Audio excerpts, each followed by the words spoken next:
What's going on, world? I am your host, the young man Nuke, and this is FRESHH Radio, where we bring you the family of revolution, entertainment, spirituality, health, and hip hop all in one show. You know, I got coming to you this wonderful morning.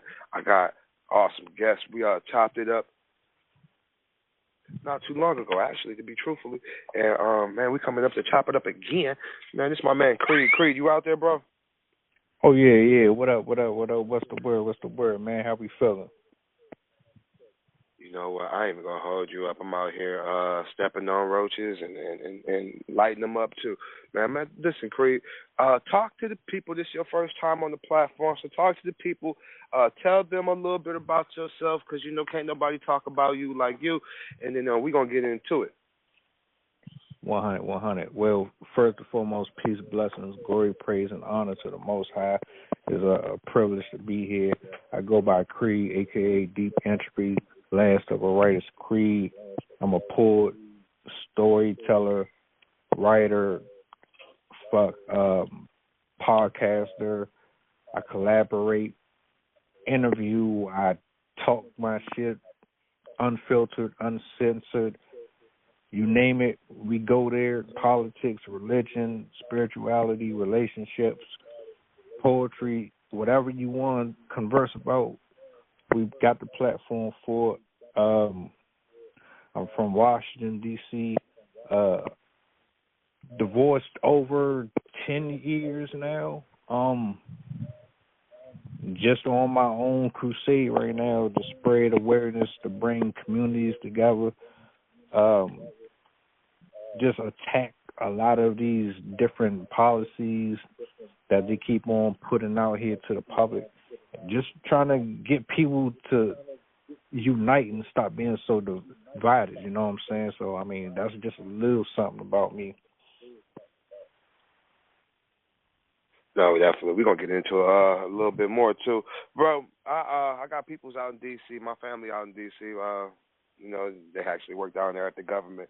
Man, I just want to get this off the off the cuff early. Bro, man, how you feel about this election results? I think it was exactly what it was going to be. Yeah. The people that's complaining, I don't know why they're complaining. Honestly, this is what you asked for by default. So honestly, it was just a circus. The whole thing was a circus to me. I did not find anything amusing or entertaining about it from the start. So, I mean, yeah, I mean, that's just what it is. You know, every 4 years, the country gets together and fights each other over some politics and policies that they never really cared about the last 4 years. So, you know, it's trust me, I get it, but, you know, I don't understand it, you know, and maybe as I mature more within my human form, I'll probably participate in these politics. But as of right now, you know, it's all entertainment, for real, it's all unfortunate entertainment, and, you know, we all got to partake of it in one way or another. But, you know, man, Creed, listen, man, we ran across each other on the interwebs, and, you know, definitely an interesting and positive individual, so, you know, I had to get you on the platform, bro. Man, talk to me a little bit about, you know, the early years of getting out here, and I guess, you know, the catchphrase these days is content creating, man. Man, talk to me about, like, the early days of becoming the individual that you are currently. Oh, man, shit. When I first started using social media, bro, I'm not going to hold you. I did not like Twitter. I didn't like Instagram. I didn't like YouTube. I was green to all of it. I never even had an app on my phone. So for me, this shit was foreign. I just kept seeing and observing other people who talk about it and use it until one day, you know, I had a fallout with somebody that I was too invested in. Stuff didn't go the way that I wanted, and I decided to pick up my pen and paper, because before I started doing anything else, I was a poet first. So instead of me crashing out, I started writing my poetry down, and I went to YouTube first, and I was going to start blogging. That was originally what I was going to do, and I was too private. I didn't really want people in my business like that, so I X'd that out.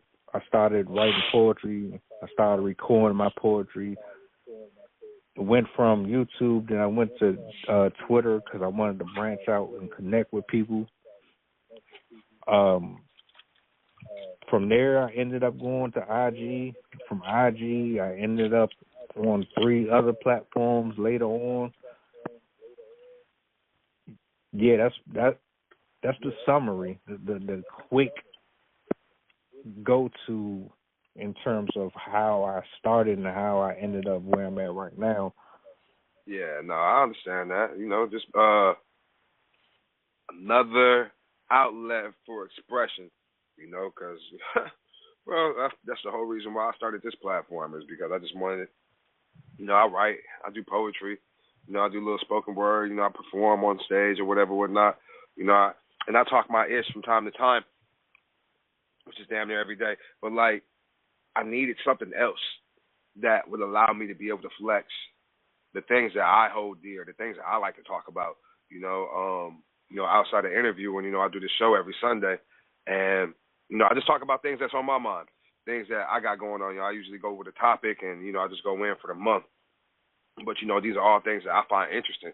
These are things that I hold near and dear, and these are my train of thoughts and my processes, just another way to express and find like minds and everything like that. So I got this platform with that in mind, you know, and it just so happened that a lot of people gravitate toward what I do. And, you know, interviewing, I didn't even want to interview nobody. I didn't start this to go start talking to other people, you know, but, like, a lot of people, like, rock with the not only my interview style, but just the platform in itself.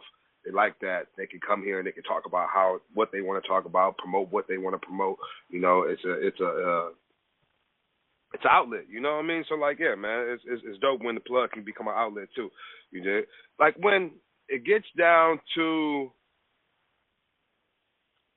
the things that are occurring on social media. You know, I mean, everybody want to be a content creator these days, you know, and I don't blame you, but, you know, all content shouldn't be created. You know, there's one thing I've been seeing a lot lately. I just want to get your take on it, because we kind of like in the same realm, the same sphere. The fact that there are a lot of podcasters, content creators, whatever, that put the black man and the black woman against each other. I mean, they put male and female against each other a lot too, but I just want to specifically talk about the black man and the black woman, you dig? In your personal, professional opinion, why do you think these podcasters are using their platforms to be so decisive, to be like divisive? That's the word. They're trying to divide us. The black and with the black love diaspora, you know, why do you think these podcasters are using their platform just to paint these negative images or drag these negative narratives? You know, what is your take on that? I ain't gonna hold you. I think it's a plantation mindset, and what I mean by that is, from the beginning, as far back as I can remember, in elementary school, Black History Month, reading up on people like Frederick Douglass and Malcolm X, and the stories from my grandparents talking about slavery and things of that nature. The majority of what we see is an direct reflection of what we were trained and programmed to think, feel, and operate from, based on how our family was raised and how they were treated 20, 30, 50, 60 years ago. It's just something that has crossed over from generation to generation, and nobody with the desire or the cognitive reasoning sat and decided that we need to put a hope to this.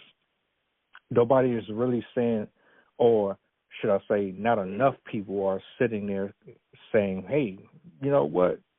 I'm seeing something. There's a pattern happening here where we're constantly going against each other, shooting each other, arguing with each other, pointing the finger at each other.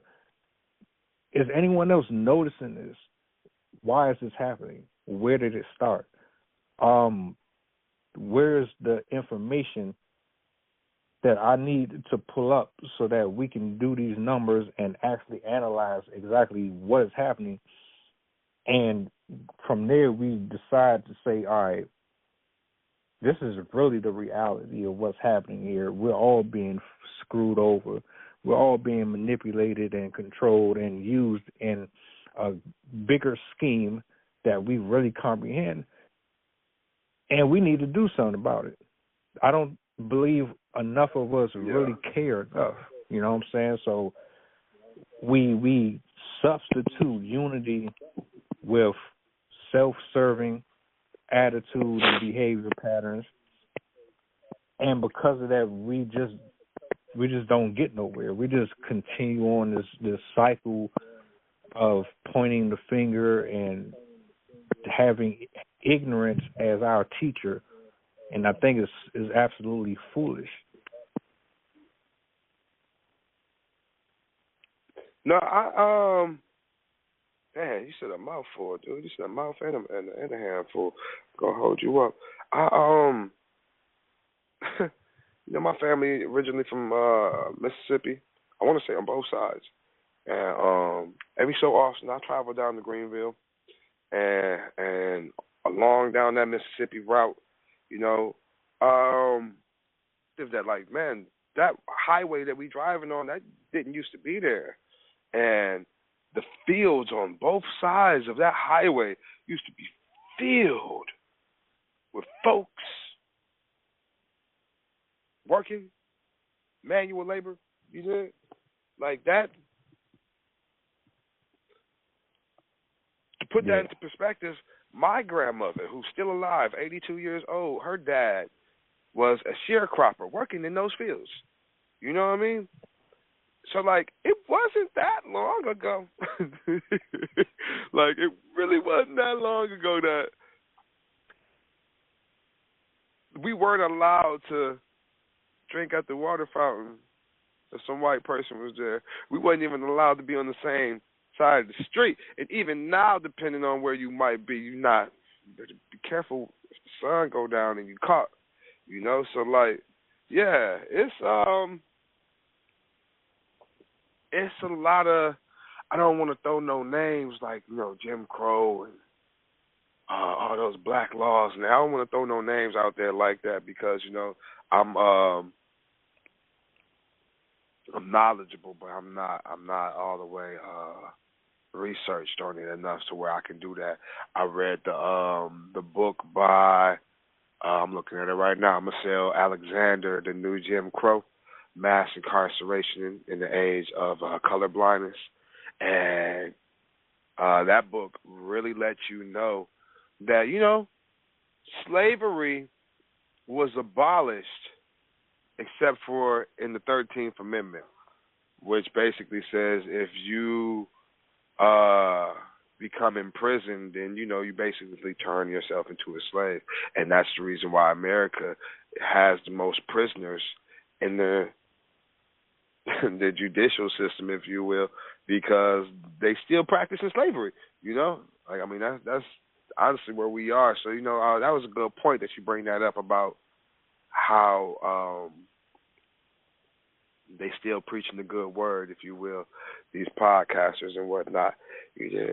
So, like, talk to us a little bit about what you got currently going on in your platform, man. What is it that Creed does over on his platforms? What are the things that you like to put out there and promote? Well, two things that I'm specifically passionate about is mental healing, emotional, and spiritual growth. We don't talk about mental health enough.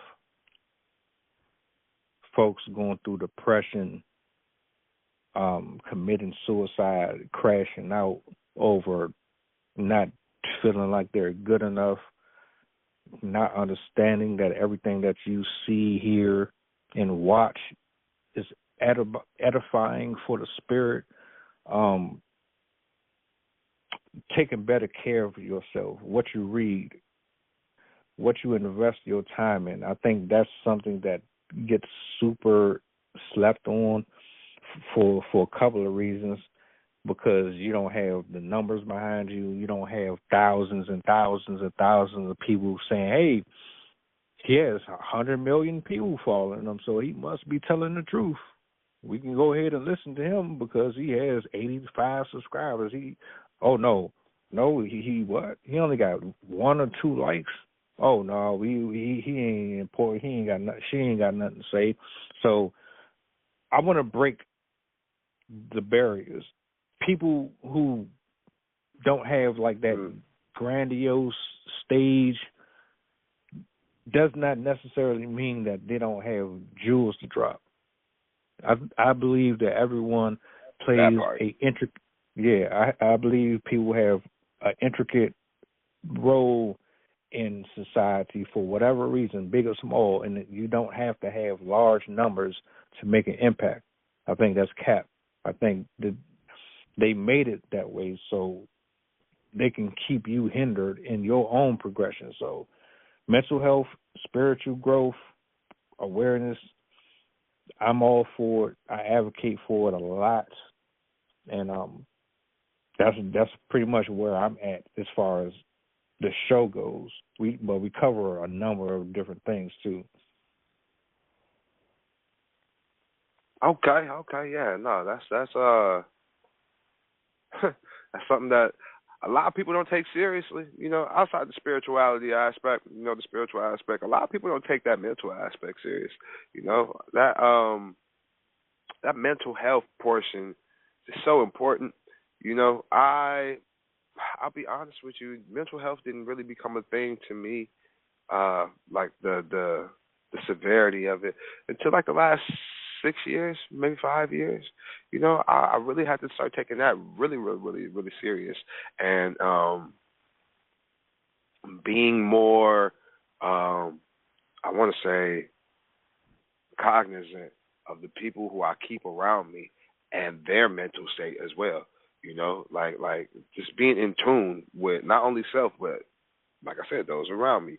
You know, you don't know the battles that people are going through. A lot of the times, these battles are not physical; they're internal. They're mentally. You know, so somebody can wake up and spend 3 hours on their outward appearance just so that they can go outside and not have to worry about why people are worried about something that they have no control over. You know what I mean? Like that's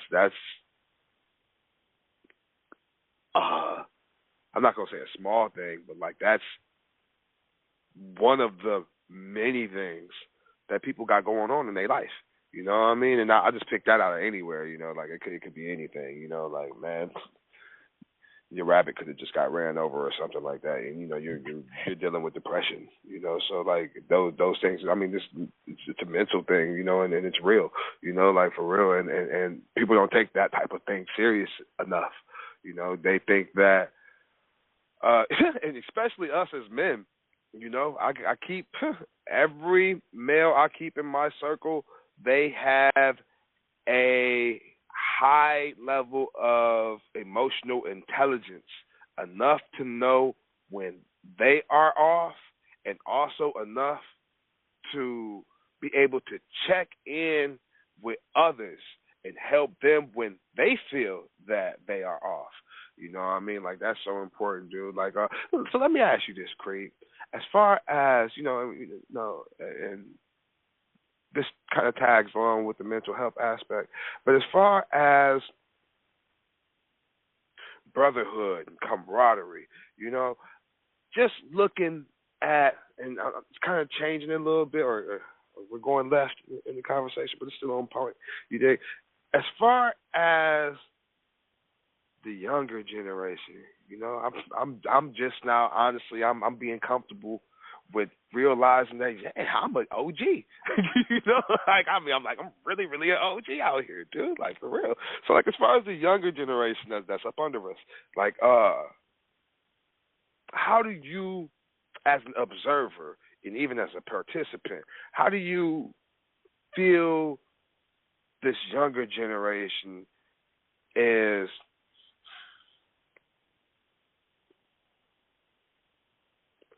equipped for the task of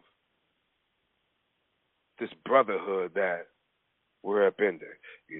And what I mean by that, just to smooth that out a little bit more, like, just looking at the younger generation, like, are there any concerns that you might have? Are there any advice that you might want to give? Or is there something that you feel is just off about how these young brothers is out here acting and treating each other and so on and what have you? Well, let's start here. Yeah. I believe that there are a number of our youth that have been covered. And what I mean by covered, they had their tribe. They had their parents, their uncles, their aunts. They had the facility, the staff,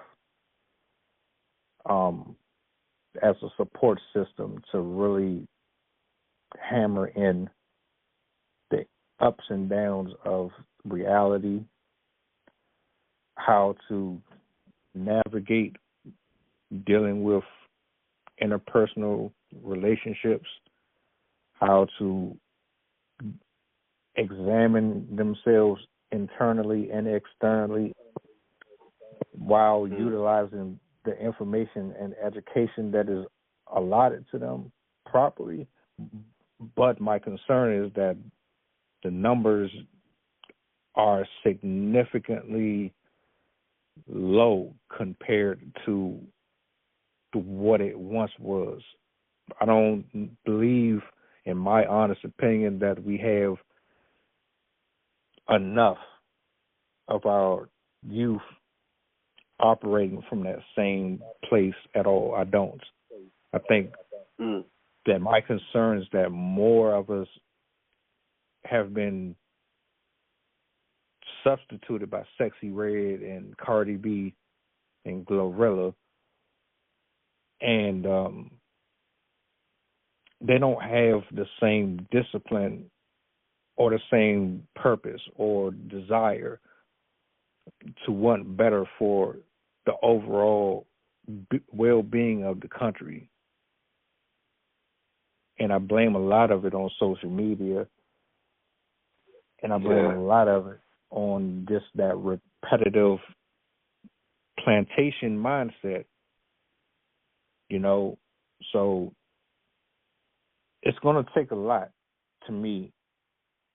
People like me, you, and a few others who have platforms, I hope and pray that a lot of us will use these platforms to actually make some corrections, hold men and women accountable, and hopefully we can redirect all of the negativity that is being poured into these kids and turn it to something positive. That's where I stand with it initially right now, because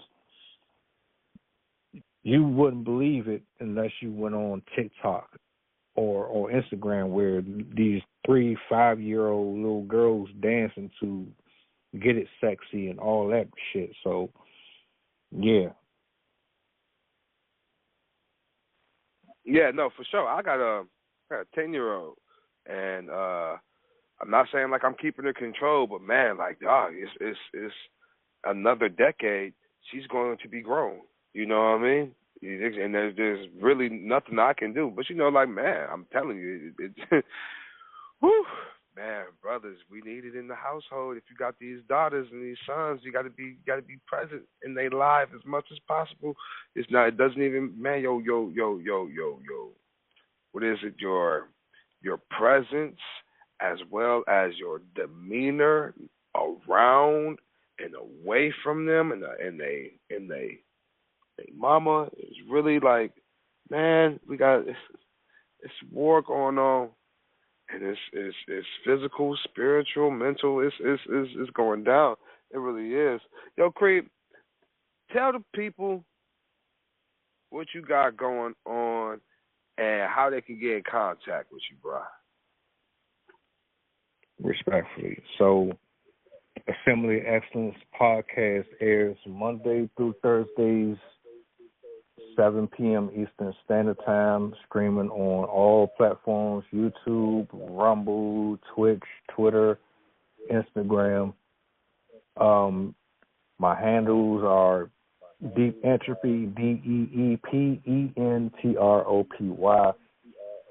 on everything. Assembly of Excellence on Rumble, and I have a after hours show. I just changed the title for that. That's on Saturdays, and basically I'm just in the lab, man. I'm in the lab all day, every day, even when I'm not clocked in. I'm in the lab, so I'm dropping something all the time, whether or not it's a reel or it's an actual reaction video. Something is always coming. So, yeah, that's pretty much that. That's it. Tap in, tune in, always active and got something for you. You dig? Like, for real, for real. I want to give you this time, man, just to there's a lot. We didn't get a chance to go too deep into a lot of things, but I'm sure the people were able to get the sense of the individual that you were from this time that we spent together. But I do want you to do me a favor. I want you to drop a jewel, something that they can take from you, something that you might not have said through this interview, maybe something personal about yourself, maybe a lesson you learned, some mentorship that you've had in the past or something like that. But I want you to drop a jewel on the audience, something they can take away from this listening. Still got family. I don't care how angry, how bitter. I don't care what the fallout was. Make sure you make it right. Make sure that you truly forgive and you heal on the inside. Let go of whatever it is that you're holding on to, because it's not worth it. Time is short. Life is precious. And every second that go by, you could be investing in being a better version of yourself. So the question is, where is your time going? Tap in. Listen, that's powerful, because I ain't gonna go into it right now. But you spoke to me individually, so yeah, that's powerful for sure. Man, listen, Creed, I appreciate you sliding through and kicking it with me in the audience on this fine AM. Man, definitely we're gonna have to get you back on the grab. We're gonna have to chop it up a little bit more up in the new year if we don't do it before the end of this year. Man, time moving fast, bro. All the listeners out there, man, y'all tap in with my man Creed everywhere on the social medias. He said Deep Entropy and the Assembly of Excellence podcast. Man, let's tap in with my man Creed. This is the Young Man Nuke. Man, we gave you the family revolution, edutainment, spirituality, health, and hip-hop all in one show. Man, listen, y'all be smooth, man. Peace. Peace.